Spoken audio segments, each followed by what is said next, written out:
gatagati-inĩ ga thirikari na mandagitari ndĩgũthiraga yatĩra. Ũũ nĩ kũringana na Kiama kĩa Urigitani Kmpdu kwanĩrĩra atĩ anene a mandagitari nĩ manyitanĩire nao rĩrĩ mũgomo ingĩrĩte thikũ ya 22.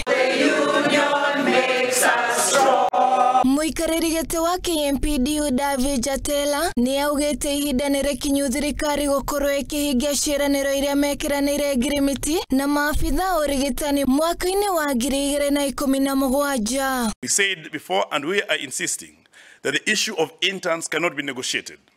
We are saying the issues of CBA that we signed in 2017 cannot be negotiated. We said that the issue of comprehensive medical cover, these are things we can't discuss.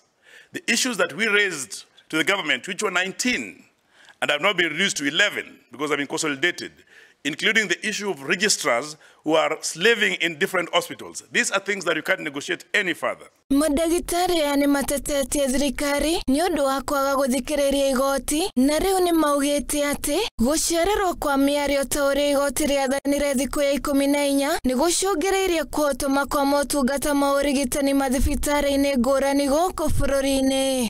CBA is supposed to be is a document that is deposited in the courts, and it is not good to be contemptuous of courts, especially if you are in a position of leadership. I would like the leadership to ask themselves whether this is what they are proud of.